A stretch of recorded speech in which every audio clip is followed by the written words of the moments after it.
So hello everyone, पहली बार हम अपने चैनल में पॉडकास्ट स्टार्ट करने वाले हैं और हमारे पॉडकास्ट का सबसे पहला गेस्ट होगा mister Jaskirat Singh. Thank you Ranveer, आपने सबसे पहले तो यहाँ पे बुलाया and congratulation and all the best आपको कि आप ये पॉडकास्ट स्टार्ट करने जा रहे हो। एक रणवीर शो तो चल ही रहा है, दूसरा आपका भी रणवीर शो स्टार्ट हो जाएगा। खैर नाम कुछ और रख लें। पहला पॉइंट ऑफ डिस्कशन ये है कि जैसे कि आप जानते हैं इंडिया और वेस्ट इंडीज़ की सीरीज़ हो रही है, ओडीआई सीरीज़ हो चुकी है, टेस्ट सीरीज़ हो चुकी है, उसके बारे में बात नहीं करेंगे। हम ये करेंगे कि जो T20 का फॉर्मेट है उसमें पहला मैच इंडिया हार चुकी है, बाकी के 4 मैचेस हैं, उसमें इंडिया की क्या अप्रोच होनी चाहिए और आप क्या सोचते हैं उसके बारे में, अपना ओपिनियन दीजिए प्लीज़। जो इंडिया वेस्ट इंडीज की जो मैचेस की सीरीज चल रही है सबसे पहले तो होनी नहीं चाहिए थी मेरे हिसाब से, तो क्योंकि ऑलरेडी आप देख सकते हो वेस्ट इंडीज क्वालिफाई तो कर नहीं पाई है वर्ल्ड कप के लिए। एनीवे बीसीसीआई ने डिसीजन लिया है जाने का, तो जाएंगे वहाँ पे। इंडिया टीम गई भी है, टेस्ट और ओडीआई जीत भी गई है। एक मतलब ठीक है, इतना कोई कन्विंसिंगली नहीं जीती है बट ठीक है, चलता है इतना तो। अब T20 की बात करें तो T20 रणवीर देखो, T20 का ऐसा है कि T20 हमारा अगले साल का वर्ल्ड कप है और जो वर्ल्ड कप है वो करेबियन में ही है और यूएसए के अंदर है। तो सबसे इंपॉर्टेंट हमारे लिए ये है कि हमारी टीम सिलेक्शन होनी चाहिए। इसको ऐसा नहीं है कि हम इसको इंपॉर्टेंस इतनी ना दें, इंपॉर्टेंस तो देनी ही चाहिए, बिल्कुल देनी चाहिए। और इंपॉर्टेंस इस तरीके से देनी चाहिए कि हमको अपनी टीम सिलेक्शन इस तरीके से करनी चाहिए कि हमारा वो परफेक्ट टीम कॉम्बिनेशन बैठे। तो जसकीरत जी, आप जैसे टीम कॉम्बिनेशन की बात कर रहे हो, मेरे हिसाब से तो वो ठीक थी। आपको क्या डिफरेंट लग रहा है कि क्या गलत किया गया, क्या सही किया गया? मतलब मेरे हिसाब से जो टीम कॉम्बिनेशन में ईशान किशन को खिलाया गया है वो काफ़ी डिजर्विंग है। आप मुझे बताइए कि आप किस हिसाब से बोल रहे हैं कि वो नहीं है कॉम्बिनेशन सही। देखो, मैं ये नहीं कह रहा हूँ कि टीम कॉम्बिनेशन खराब है। टीम कॉम्बिनेशन को एक्सपेरिमेंट करना बहुत जरूरी है। अब इन्होंने कुलदीप यादव को ओडीआई में तो खिला लिया, ओडीआई में उसका रिकॉर्ड भी सही है, T20 में भी सही है। खैर मैचेस वो ज्यादा नहीं खेला, लेकिन अब युजवेंद्र चहल को भी खिलाया है तो उसको पूरे 4 ओवर तो दो। अब हार्दिक पांड्या जी की एक चीज चलो खैर अच्छी है, कैप्टनसी अच्छी करता है, एक T20 आईपीएल जिता भी दिया अपनी टीम को, लेकिन एट द सेम टाइम मेरे को कहीं ना कहीं लगता है कि वो अपनी बैटिंग और बॉलिंग के पीछे भागता है। क्या कहीं फैक्ट है। तो 4 ओवर उसने खुद तो डाल लिए, लेकिन अब अपना जो मेन एक्सपेरिमेंट जो कर रहा है युजवेंद्र चहल को, उसको तो 4 ओवर दे देते।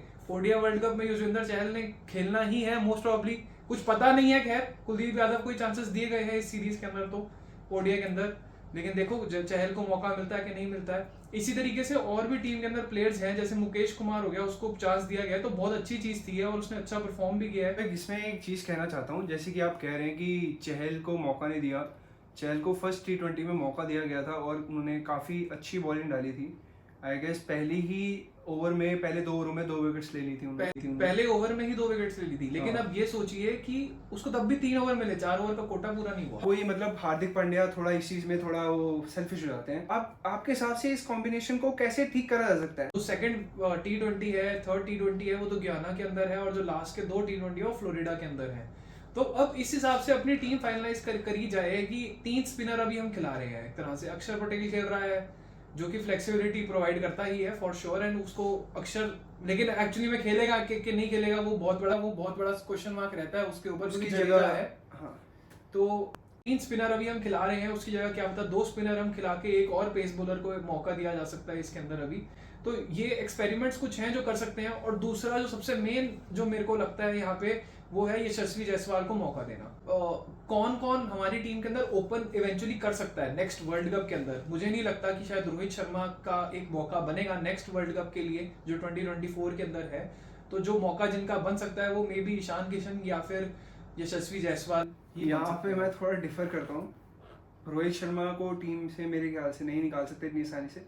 पॉलिटिक्स काफ़ी तगड़ी चीज़ है, ये चीज़ में कंट्रोवर्शियल में है, तो इसमें ज़्यादा मैं विचारधारा नहीं करूँगा।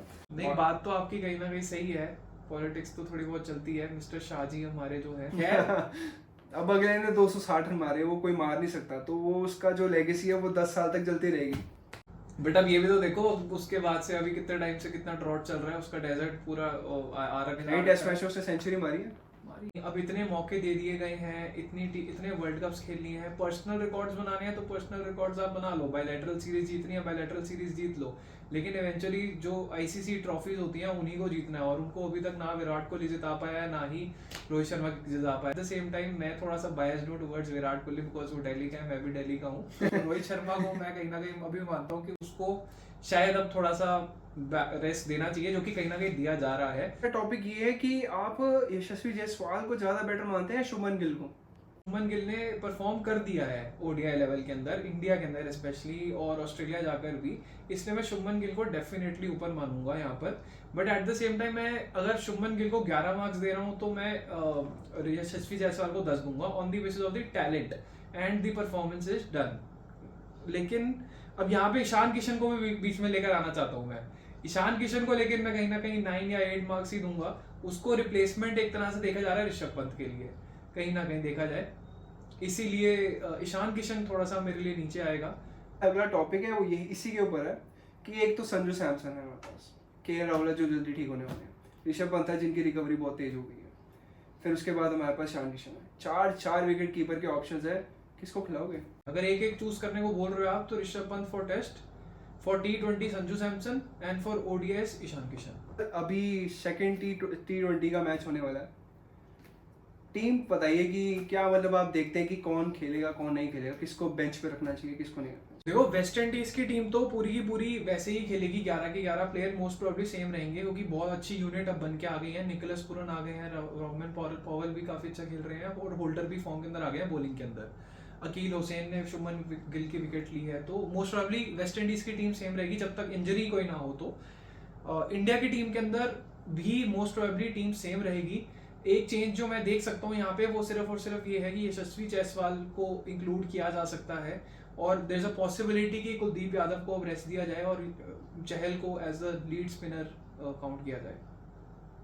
क्या चीज ऐड कर सकते हैं, क्या चीज को निकाल सकते हैं ताकि स्टेबिलिटी का जो फैक्टर है वो आए टीम में? T20 के अंदर देखिए, स्टेबिलिटी इस तरीके से, अगर टीम यूथ है, मतलब कोई प्रॉपर यंग टीम है, तो आपको ये बात माननी पड़ेगी कि आपको रिजल्ट्स एकदम से नहीं मिलेंगे। सो थैंक यू जसकीरत जी, अपना क्रूशल टाइम दिया आपने हमें।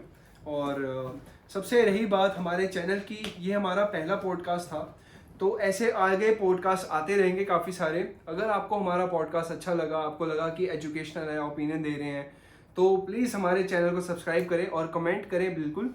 और चाहे आप थम्स अप करें या फिर पीस आउट करें, कुछ भी करें, कमेंट करें, क्योंकि हमारे वो चैनल के लिए काफ़ी इंपॉर्टेंट है।